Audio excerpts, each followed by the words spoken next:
रात के 12 बज रहे हैं। रवि घने कोहरे के बीच से गुजर रहा है। कोहरा इतना घना है कि उसे अपने पैर भी जमीन पर नहीं दिख रहे। वह उस पुराने कुएं की ओर बह रहा है जिसे गांव वाले बरसों से मनहूस मानते हैं। उसके हाथ में जलती टॉर्च की रोशनी सिर्फ 2 कदम आगे तक का रास्ता दिखा पा रही है। अचानक कुएं के भीतर से एक धीमी और कांपती हुई आवाज आती है, भैया मुझे बचाओ। यह गुड़िया की आवाज है। रवि के कदम ठिठक जाते हैं। वह कुएं की मुंडेर की ओर तेजी से झुकता है। तभी उसके हाथ की मांसपेशियां ढीली पड़ जाती हैं। टॉर्च उसके हाथों से छूटकर नीचे गिरती है और पत्थर से टकराकर बुझ जाती है। चारों तरफ सन्नाटा पसर जाता है। रवि कांपते हुए अंधेरे में कुएं की मुंडेर को टटोलता है। उसकी सांसें तेज हो रही हैं।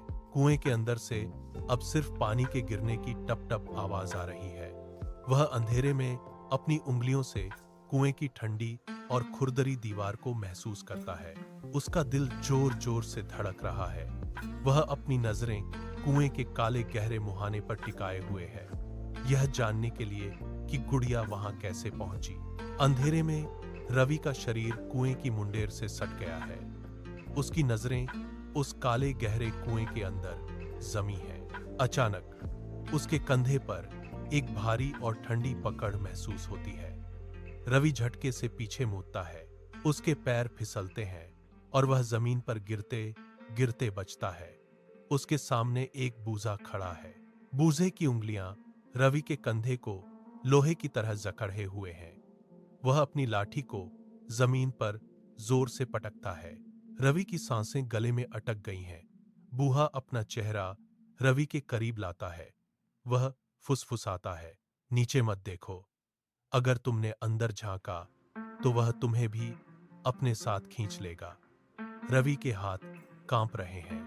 वह बूजे की आंखों में देखने की कोशिश करता है, लेकिन कोहरे के कारण उसका चेहरा धुंधला है। बूजा उसे पीछे की ओर धकेलता है। रवि पीछे हटता है, लेकिन उसकी नजरें अभी भी कुएं की मुंडेर पर टिकी हैं। बूहा अपनी लाठी से कुएं की ओर इशारा करता है। बूजे की लाठी कुएं की ओर इशारा करती है। रवि की नजरें उस दिशा में टिकती हैं और अचानक उसका परिवेश धुंधला हो जाता है। 1960 का साल उसकी आंखों के सामने तैरने लगता है। गांव के लोग एक आदमी को घेरे हुए हैं। वे उसे चोर चिल्लाते हुए आग के हवाले कर देते हैं। लपटों के बीच उस आदमी की सफेद आंखें रवि को घूरती हैं।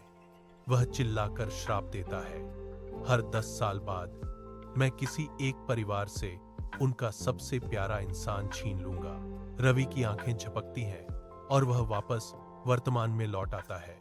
उसकी सांसें तेज हो गई हैं। अचानक आसपास की हवा पूरी तरह थम गई है। सन्नाटा इतना गहरा है कि रवि को अपनी धड़कन सुनाई दे रही है। तभी उसके पास पड़ी पुरानी लालटेन अपने आप जल उठती है।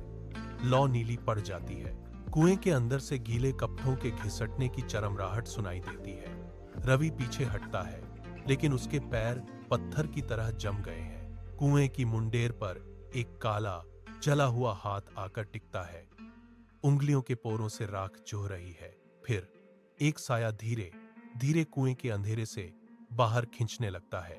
वह साया रवि की ओर मुड़ता है। वह जला हुआ साया अब पूरी तरह कुएं की मुंडेर पर खड़ा है। उसके हाथ में वही पुरानी लालटेन है जो रवि के दादाजी की हुआ करती थी। साया अपना सिर रवि की तरफ घुमाता है। उसकी आवाज में जलती हुई लकड़ियों के चटकने जैसी कर्कशता है। वह रवि की आंखों में देखते हुए कहता है, अब तुम्हारी बारी है। रवि का गला सूख गया है, लेकिन उसका हाथ पास पड़ी लालटेन तक पहुंचता है। साया अपना दूसरा हाथ रवि की ओर बढ़ाता है। रवि पीछे नहीं हटता। वह अपनी पूरी ताकत बटोरता है और अपने हाथ में पकड़ी लालटेन को सीधे उस साये के चेहरे पर दे मारता है। कांच के टूटने की आवाज के साथ एक जोरदार धमाका होता है। आग की लपटें साये को अपने घेरे में ले लेती हैं। कुएं के अंदर से एक भयानक कांपती हुई चीख गूंजती है जो रात के सन्नाटे को चीर देती है। लपटें साये को वापस कुएं के अंधेरे में खींच ले जाती हैं। रवि का हाथ हवा में ही रह जाता है। धमाके की गूंज धीरे धीरे कम होती है। धुआं हवा में फैल रहा है। कुएं के आसपास की जमीन अब शांत है। रवि की सांसें तेज हैं। वह घुटनों के बल गिर पड़ता है। सुबह की पहली किरण कुएं के पत्थरों पर पड़ती है। रवि की आंखें खुलती हैं। वह तेजी से उठकर कुएं की मुंडेर की ओर देखता है। वहां कोई नहीं है, केवल राख बिखरी पड़ी है। गुड़िया कुएं के पास जमीन पर बेसुध पड़ी है। रवि दौड़कर उसे उठाता है। वह गुड़िया को अपनी गोद में लेकर गांव की ओर भागता है। उसके पैर घास पर पड़ते हुए तेज आवाज कर रहे हैं। उस दिन के बाद से वह साया फिर कभी नहीं दिखा। लेकिन गांव की कहानी खत्म नहीं हुई। आज भी जब रात के 12 बजते हैं तो कुएं के पास एक लाल रोशनी चमकती है। यदि कभी आधी रात को तुम्हें दूर कहीं लालटेन की रोशनी दिखे तो याद रखना, पीछे मुड़कर मत देखना।